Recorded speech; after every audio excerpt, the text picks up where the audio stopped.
نبی صلی اللہ علیہ وسلم نے فرمایا کہ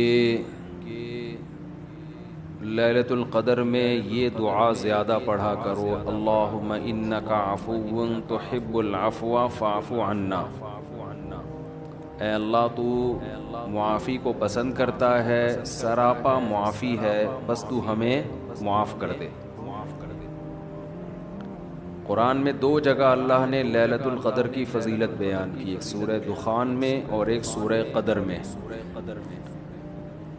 سورہ دخان میں کہا انا انزلناہ فی لیلۃ مبارکہ، ہم نے اس قرآن کو نازل کیا برکت والی رات میں، اور سورہ قدر میں ہے انا انزلناہ فی لیلۃ القدر، ہم نے قدر کی رات میں اس کو نازل کیا۔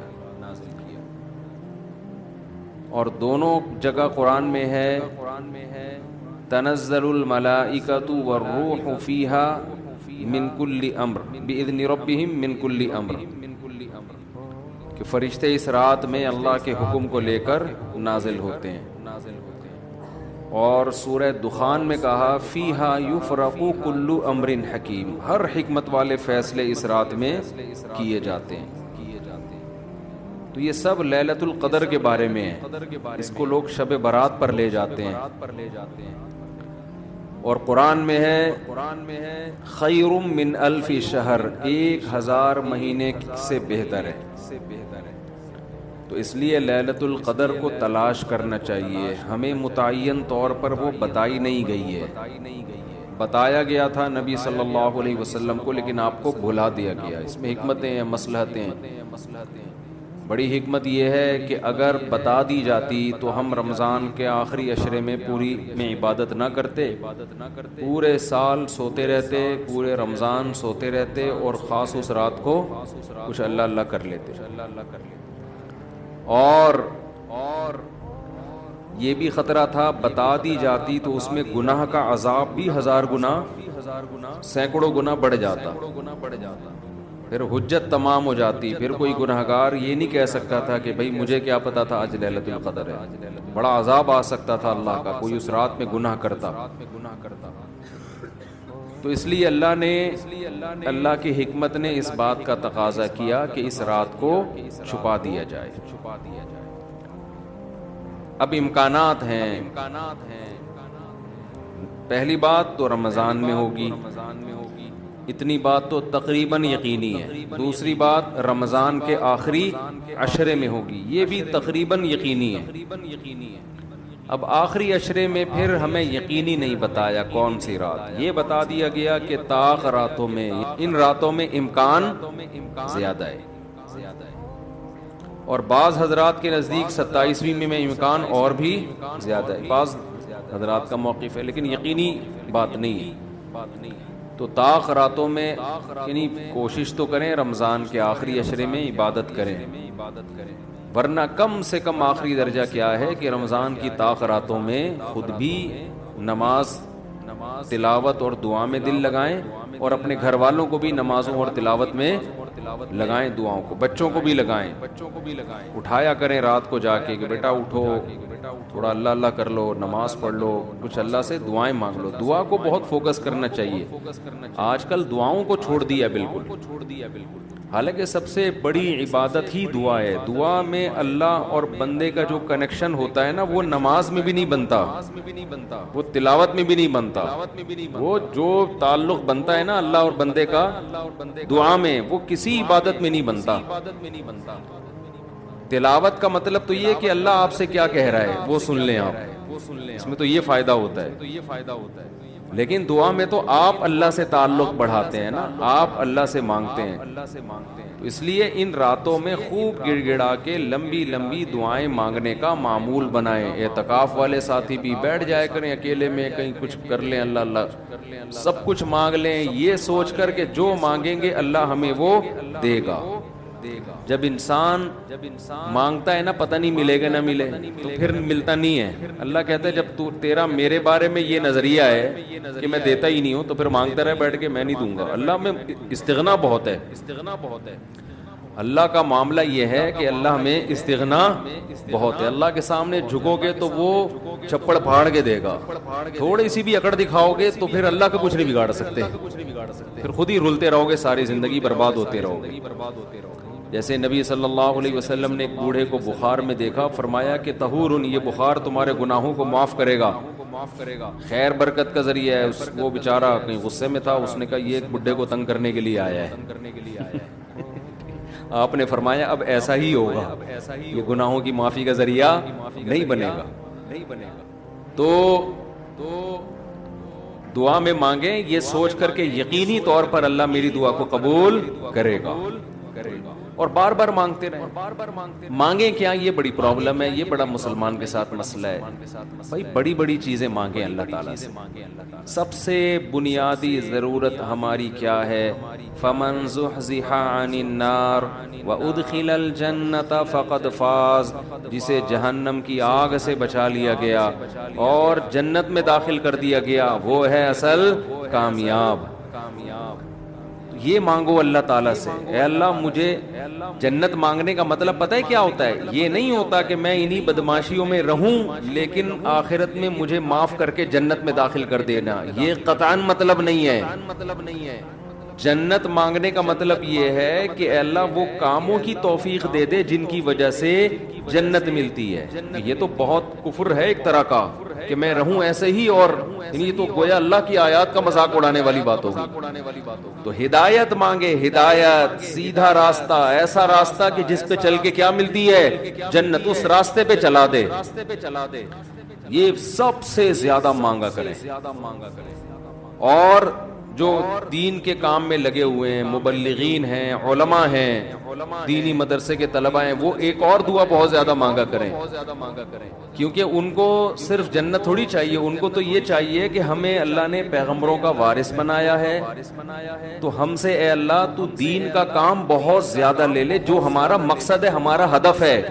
اگر ایک عالم کاروبار کامیاب کر کے چلا گیا تو یہ کون سا تیر مار لیا اس نے, یہ کوئی اس کا اصل کام تھوڑی تھا.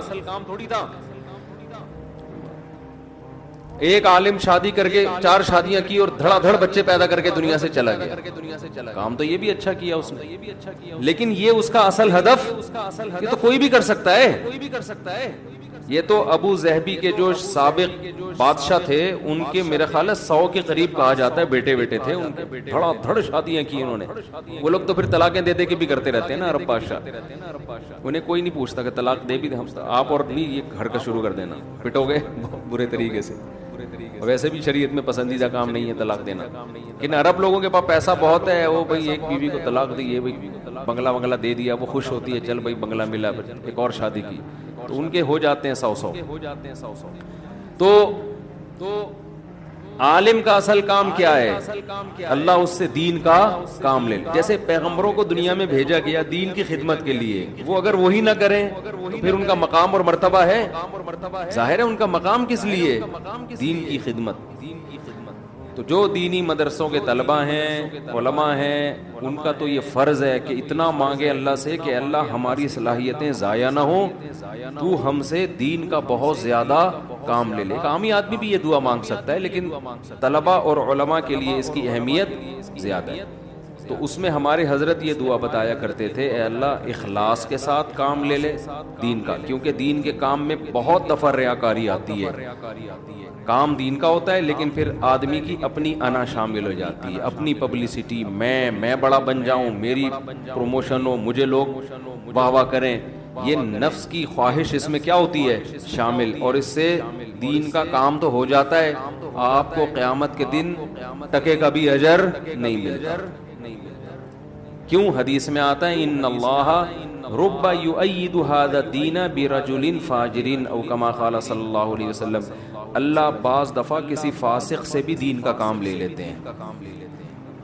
اس کا اللہ کی نظر میں مقام نہیں ہوتا, لیکن بعض دفعہ کام اللہ اس سے لے لیتے ہیں, ہو جاتا ہے, لیکن مقبول نہیں ہوتا وہ. تو اخلاص کے ساتھ دین کے کام کی اللہ توفیق دے. کس کے ساتھ؟ اخلاص.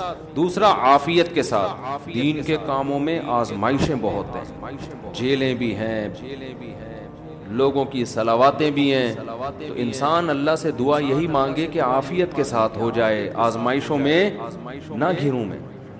اور تیسری بات, قوت اور ہمت کے ساتھ. قوت الگ چیز ہے, ہمت الگ. پاور بھی ہو میرے پاس کام کی, کمزور آدمی دنیا میں کام نہیں کر سکتا, تو کام بھی قوت کے ساتھ ہو, پاور کے ساتھ, جاندار کام ہو, کچھ کر کے جاؤں دنیا سے.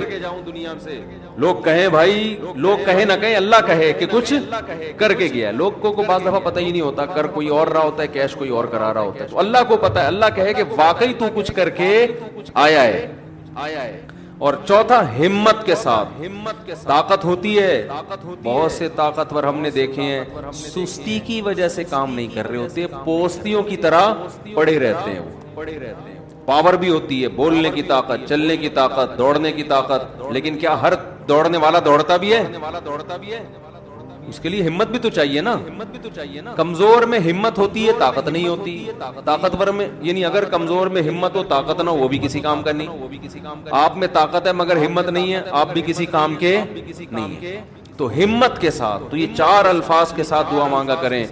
اے اللہ دین کی خوب خدمت لے لے, اخلاص کے ساتھ, عافیت کے ساتھ, قوت اور ہمت کے ساتھ. اتنی خدمت کہ میں دین کے کاموں میں کسی سے پیچھے نہ رہوں, کیونکہ مقابلہ کمپٹیشن ہے. پہلے میں کبھی یہ دعا مانگتا تھا, بلکہ میں کیا, ہمارے ایک دوست تھے, وہ انہوں نے ہمارے شیخ کو خط لکھا کہ وہ, میں یہ دعا مانگتا ہوں, اے اللہ میں دینی کاموں میں سب سے آگے نکل جاؤں, سب کو پیچھے چھوڑ دوں. میں انہوں نے فرمایا یہ سب کو پیچھے چھوڑنے والی دعا ٹھیک نہیں ہے. وہ کہیں گے ہمیں کیوں دعا میں ہرا رہا ہے, تو اپنے لیے مانگنا. یہ ایسا ہی ہے جیسے آپ کہہ رہے ہو اللہ مجھے اتنا پیسہ دے کہ وسیم سے زیادہ دے دے مجھے, وسیم مجھ سے پیچھے رہ جائے. تو وسیم کہے گا تو اللہ سے جتنا پیسہ مانگ, مجھے کیوں پیچھے کر رہا ہے اپنے, میں نے تیرا کیا بگاڑا ہے بھائی. تو حضرت نے دعا کے الفاظ چینج کروائے, ان سے کہا یوں نہ مانگا کرو کہ میں سب کو پیچھے چھوڑ دوں, بلکہ یوں دعا مانگو میں کسی سے پیچھے نہ رہوں, مجھے اپنے آگے نکلنے کی فکر ہے, دوسروں کو پیچھے چھوڑنے کی نہیں ہے. تھوڑی سی ورڈنگ صحیح کر لو اپنی.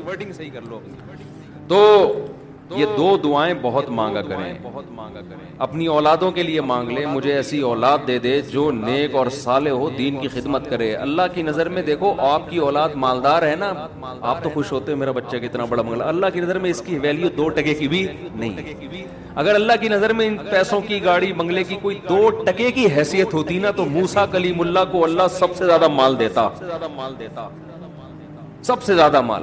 اور فرعون تانے کیا دیتا تھا حضرت موسیٰ کو, مسکین, اس کے ہاتھ میں سونے کے کنگن نہیں ہے, میرے ہاتھ میں سونے کے کنگن, میرے پاس باغات جن کے نیچے نہریں بہتی ہیں, موسیٰ کے پاس کچھ بھی نہیں ہے, مسکین.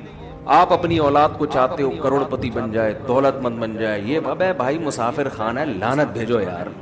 بن جائے تو ٹھیک ہے, میں نہیں کہہ رہا ان کو غریب لاوارث چھوڑ کے جاؤ, فوکس کس کو کرو بھائی, نیک بن جائے, دیندار بن جائے, پرہیزگار بن جائے. اگر پرہیزگار بن گئی نا, اللہ پہ اعتماد اور تعلق ہو گیا, سوکھے ٹکڑوں میں بھی آپ کی اولاد خوش رہے گی. اور اگر پرہیزگار نہیں بنی تو میں نے کروڑ پتی باپ کو دیکھا ہے جس نے کروڑوں روپے کی جائیدادیں بچوں کے لیے تیار کی, اور وہی بچے باپ کو صبح شام ٹینشن بھی دے رہے ہیں اور خود بھی ڈپریشن کی گولیاں کھا رہے ہیں, وہ دین نہ ہونے کی وجہ سے. تو لیلۃ القدر میں کیا دعائیں مانگنی ہے؟ 2 دعاؤں کو فوکس زیادہ کرنا ہے. ایک ہدایت اپنے لیے بھی, اپنے ماں باپ کے لیے, بیوی اور بچوں کے لیے, اپنے بہن بھائیوں کے لیے, اور ان کے ازواج اور ان کی اولاد. یہ آپ کا فیملی کیا ہو گئی؟ کمپلیٹ.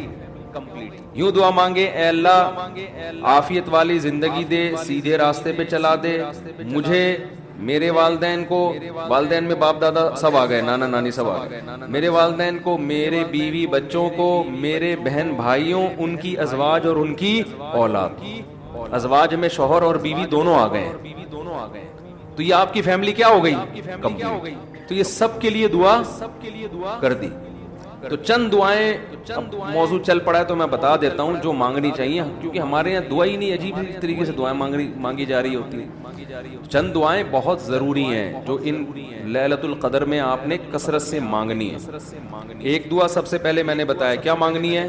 ہدایت. بلکہ اس سے بھی پہلے اپنے گناہوں کی مغفرت، کیونکہ گناہ دعا کی قبولیت میں آڑ بنتے ہیں۔ اللہ کہتے ہیں تو میری تو کچھ بھی نہیں مانتا اور اپنی مجھ سے منوا رہا ہے، میں جب تجھے آزمائش میں ڈالتا ہوں تو کچھ بھی نہیں کرتا، تو پہلے اللہ سے معذرت کریں، معافی مانگے، جو میرے گناہ ہو چکے معافی چاہتا ہوں، میں اقرار کرتا ہوں میں غلط ہوں، تو میرے گناہوں کو کیا کر دے، معاف۔ یہ بار بار مانگے اللہ سے، یہی ہے انک عفو تحب العفو فاعف عنا، اور دل میں نیت کریں اللہ میں تجھ سے وعدہ کرتا ہوں آئندہ میں گناہ نہیں کروں گا۔ شیطان ایسے موقع پہ کہے گا ہبے تو کر لے گا، تو کیوں جھوٹے وعدے کر رہا ہے؟ تو شیطان کو بولیں تو اور میں جانوں اللہ جانے تجھے کباب میں ہڈی بن کے تجھے کیا تکلیف ہو رہی ہے۔ یہ شیطان نا ایسے موقع پہ یہ کرواتا ہے تاکہ منہ سے بات بھی اچھی نہ نکالو آپ۔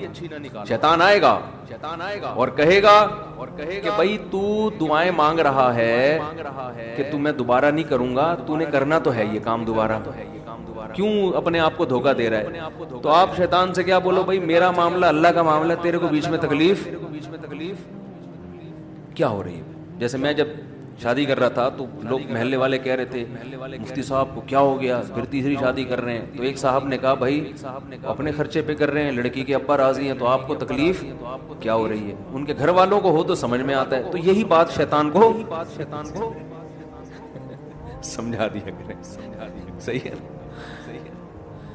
یہ وسوسے ڈالتا ہے شیطان عمل سے روکنے کے لیے۔ تو بھائی جب بعد میں خدا نخواستہ ہو گیا تو دوبارہ توبہ کر لیں گے۔ اب یہ تھوڑی کہ اگر ہونے کا خطرہ ہے تو ہم کوئی اچھا کام ہی نہ کریں، باقی اچھے عمل بھی چھوڑ دیں اس چکر میں کہ ہم سے تو گناہ ہو جاتا ہے تو اب ہمیں کیا، بھائی ہو جاتا ہے تو جب ہوگا تو دیکھا جائے گا، ابھی تو نہیں ہو رہا نا، ابھی تو جذبہ نہیں کریں گے بس۔ تو پہلے کیا کرنا ہے، گناہوں سے توبہ، اس کے بعد ہدایت کی دعا۔ سب سے بڑی ضرورت کیا ہے، سیدھے راستے پر چلنے کی توفیق، اس میں اپنے لیے، بیوی بچوں کے لیے، اپنے والدین اور بہن بھائی اور ان کی ازواج اور اولاد، یہ پورا بڑے بڑے رشتے کور ہو گئے اس میں، ٹھیک ہے نا۔ پھر تیسرے نمبر پر دین کی خدمت کی دعا کہ اللہ ہم سے دین کا بہت کام لے لے، کیونکہ علماء کے لیے تو سب سے بڑا کی فضیلت ہی یہی ہے کہ اللہ ان سے دین کی خدمت لے لے۔ وہ دنیا میں کاروبار کے لیے نہیں ہے، شادیوں کے تو ایک ضمنی چیز ہے، اس کے لیے شادیوں کو پروموٹ کرنے کے لیے ضرور ہے کیونکہ وہ بھی دین کا ایک حصہ ہے۔ تبھی ہمارے حضرت مفتی رشید احمد صاحب کہتے تھے علماء کو خود شادیاں نہ کرو، لوگوں کو ترغیب دو۔ لوگ کہتے تھے حضرت جب ترغیب کیسے دیں جب خود نہیں کرے گا، خود کرو گے تو دین کے کام کے قابل نہیں رہو گے،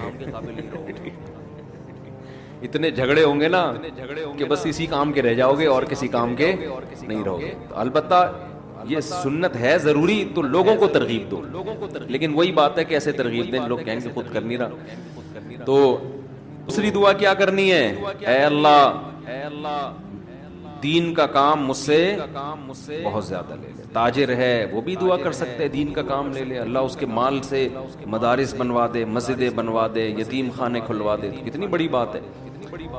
چوتھی دعا عافیت کی، یہ نہ مانگا کرے اللہ مجھے مال و دولت دے دے، اے اللہ میری تنخواہ 2 کروڑ کروا دے، اس طرح کی دعائیں یہ جزیات ہیں، ہدف کو فوکس کرنا چاہیے۔ اللہم انی اسألک العفو والعافیہ، معافی چاہتا ہوں، عافیت والی زندگی، ٹینشنوں سے پاک زندگی چاہیے۔ اب وہ اللہ کی مرضی ہے، پیسہ دے کے ٹینشن سے پاک کر دے یا بغیر پیسے کے آپ کو ٹینشن فری بنا دے، عافیت چاہیے مجھے، فی الدین والدنیا والآخرہ، دین میں بھی عافیت، میرا دین بھی مصیبتوں سے محفوظ رہے، میری دنیا بھی اور آخرت بھی، وفی اہلی و مالی، میرے گھر بار بھی پریشانیوں سے محفوظ رہے، بیوی بچے بھی، و مالی اور میرا مال بھی مصیبتوں سے محفوظ ہے۔ مالوں پہ ہلاکتیں آ جاتی ہیں، فیکٹریوں کو آگ لگ جاتی ہے، تو یہ بڑی جامع دعا ہے، سمجھتے ہو۔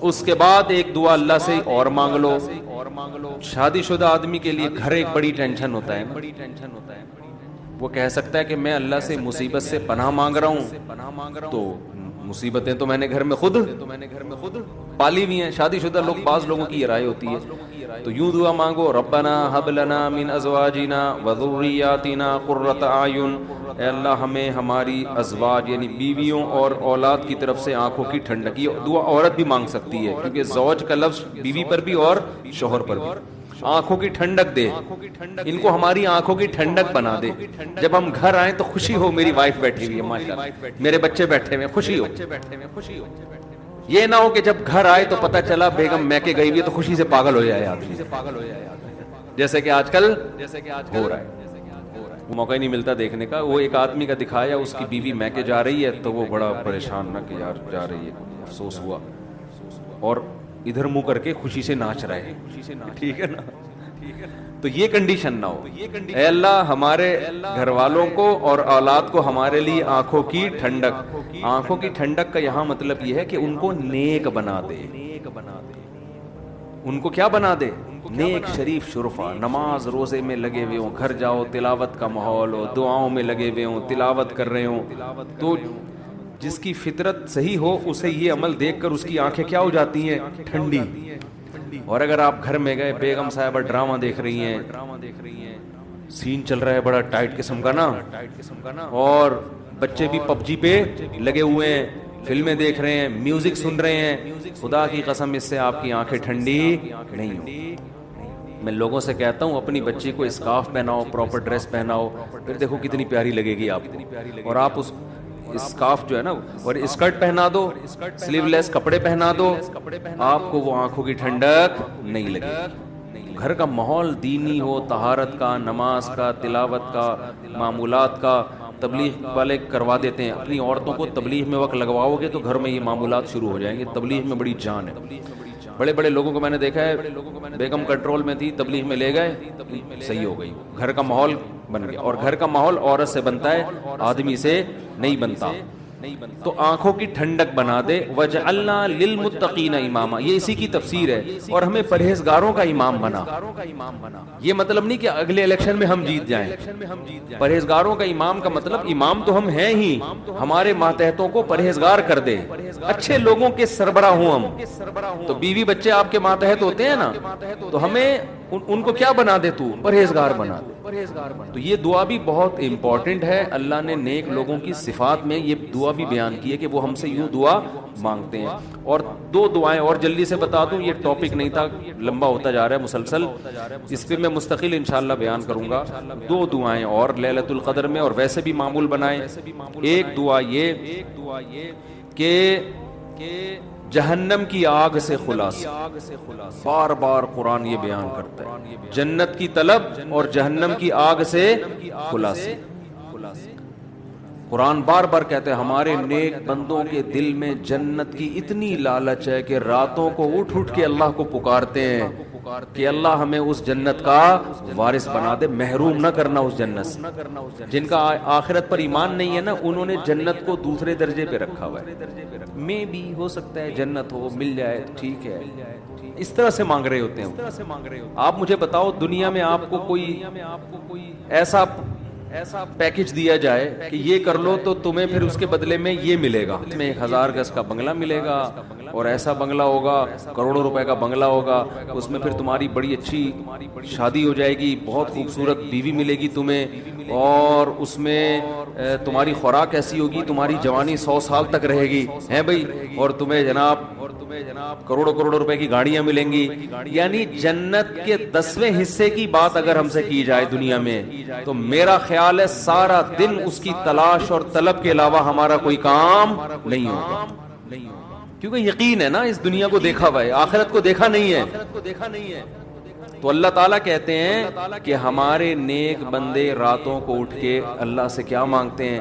جنت، کہ اللہ ربنا وآتنا ما وعدتنا علی رسلک، اے اللہ تو نے پیغمبروں کی زبان سے جس جنت کا ہم سے وعدہ کیا ہے وہ اس وعدے سے ہمیں محروم نہ کرنا، وہ دینا ہمیں جنت، ہم محتاج ہیں اس کے، وہ بڑی دل نشیں جنت ہے، ایسا نہ ہو کہ نیک لوگ اس میں جا رہے ہوں اور ہمیں اس سے روک دیا جائے، اس وقت یہ منظر قہر بن کے گرے گا آپ کے اوپر، یہ بہت بڑی ٹینشن ہوگی۔ اور جہنم کی آگ سے پناہ. ربنا صرف عنا عذاب جہنم، جہنم کی آگ کو ہم سے دور کر دے. تو یہ چند دعائیں ہیں جو مانگا کریں پابندی کے ساتھ. سمجھتے ہو کہ نہیں سمجھتے؟ اور ایک آخری دعا، اگر آپ کے والدین دنیا سے جا چکے ہیں یا آباء و اجداد کوئی بھی جا چکے ہیں، ان کی مغفرت کی دعا. ان کو بھولنا، جن میں والدین تو بہرحال وہ تو زندگی بھر نہیں بھولنا ان کو. جب مغفرت کی دعا تو سب سے پہلے اپنے والدین کے لیے الگ الگ مانگا کرو، باپ کے لیے الگ اور ماں کے لیے الگ. ہول سیل کے حساب سے نہ مانگا کرو. بعض لوگ ہول سے، یا اللہ جتنے بھی مرحومین دنیا سے جا چکے ہیں سب کی مغفرت فرما دے. تو مرحومین میں ابا بھی آ گئے، اماں بھی آ گئے، نانی بھی آ گئی، دادی بھی آ گئی، سب ہول سے. دعاؤں میں ہول سیل نہیں چلتا. نام لے لے کے اس میں زیادہ خشوع و خضوع پیدا ہوتا ہے. سمجھتے ہو؟ اب ظاہر ہے سارے مرحومین کا تو نام لے نہیں سکتا نا، تو خود ہی مرحومین میں داخل ہو جائے گا تھوڑی دیر میں. تو چند اسپیسیفک مرحومین کا نام لے کے پھر ہول سیل کے حساب سے جتنے دنیا سے مسلمان جا چکے ہیں اللہ مغفرت کرے. تو یہ کام ضرور کرنا چاہیے لیلۃ القدر میں. اور لیلۃ القدر میں مخصوص عبادت ثابت نہیں ہے. یہ جو چل رہا ہوتا ہے نا کہ پہلی رکعت میں یہ سورت پڑھیں، پھر یہ سورت پڑھیں، پھر یہ سورت پڑھیں، یہ سب چیزیں غیر ثابت ہیں، بدعت ہیں. ان سے اجتناب کریں. تمام دوائیں بچوں کی پہنچ سے دور رکھیں. تمام بدعتیں اپنی اور بچوں کی پہنچ سے دور رکھیں. تو لیلۃ القدر میں آپ سمپل نماز پڑھیں، زیادہ سے زیادہ دعا مانگیں، تسبیحات ہیں، تلاوت ہے، یہ کام کریں. سمجھتے ہو؟ دوسرا، جتھے نہ لگائیں لیلۃ القدر میں. اس کو بھی لوگوں نے ایک شو بنا لی ہے. جتھے دوست احباب مسجدوں میں ٹوپیاں پہن کے جا رہے ہیں اور پھر بیٹھے ہوئے ہیں، گپے لگ رہی ہیں، ہاں ہلا گلا چل رہا ہے. پھر چلو جی جماعت سے نماز ہو رہی ہے، ٹھیک ہے جماعت سے نماز بھی پڑھ سکتے ہیں، لیکن تراویح میں تو بڑی جماعتیں جائز ہیں. تو ثابت ہے خلفائے راشدین سے. تہجد میں بڑی جماعت ثابت نہیں ہے، لہذا یہ بھی بدعت ہے. تراویح تو ثابت ہے نا، اس میں تو جتنے پوری مسجد بھر جائے، لیکن تہجد میں اس طرح تداعی کہ اتنے لوگوں کو اکٹھا کرنا کہ قاری صاحب تہجد پڑھا رہے ہیں سب لوگ آ جاؤ، یہ نبی سے ثابت نہیں ہے. جب ثابت نہیں ہے تو جائز بھی نہیں ہے. تو اس لیے تہجد میں اگر کسی نے جماعت پڑھنی ہے 2-3 سے زیادہ افراد کو اکٹھا بولو نہ کریں، تاکہ زیادہ تعداد نہ ہو جائے لوگوں. لیکن بہتر یہی ہے کہ اپنے طور پہ پڑھیں. تراویح ہو گئی جماعت کے ساتھ، باقی نوافل کیسے پڑھیں؟ انفرادی میں الگ اللہ سے تعلق بنتا ہے، جماعت میں الگ تعلق بنتا ہے. تو اس میں انفرادی کو فوکس کریں. تو کوئی مخصوص صورتیں پڑھنا، پہلی رکعت میں یہ، دوسری میں یہ بھی بدعت ہے. صلاۃ التسبیح کی جماعت بھی جائز نہیں ہے. سمجھتے ہو؟ صلاۃ التسبیح انفرادی طور پر تھوڑا سا اختلافی مسئلہ ہے. جمہور علماء کے نزدیک سنت ہے. بعض کچھ علماء ایسے بھی گزرے ہیں جو صلاۃ التسبیح کو نہیں سنت مانتے. وجہ اس کی یہ کہ وہ کہتے ہیں اس بارے میں کوئی بھی صحیح حدیث موجود نہیں ہے. لیکن چونکہ روایات کی کثرت ہے اور کثرت سے جب روایات ہوتی ہیں تو درجہ حسن تک حدیث پہنچ جاتی ہے. اس بیس پر بہت سے علماء کی رائے یہی ہے کہ پڑھ لینی چاہیے. تو جو اختلافی مسئلہ ہو اس میں اگر کوئی بھی رائے رکھتا ہے تو اس میں شدت جائز نہیں. سمجھتے ہو کہ نہیں سمجھتے؟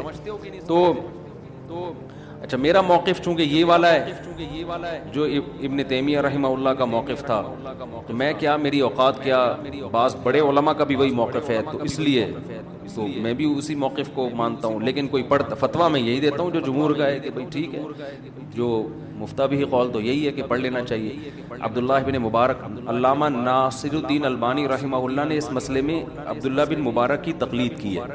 ان کی نظر میں بھی اس بارے میں کوئی حدیث صحیح نہیں ہے، لیکن چونکہ عبداللہ بن مبارک سے اس کی سنیت منقول ہے تو انہوں نے اس مسئلے میں تقلید کی ہے. کس کی؟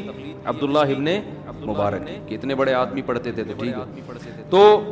تو خیر کہاں سے لمبی بات چلی گئی. تو لیلۃ القدر میں دعائیں مانگنی ہیں اور گناہوں سے معافی. تو گناہوں سے معافی میں گناہ دماغ میں ہوں گے تو معافی مانگے گا نا.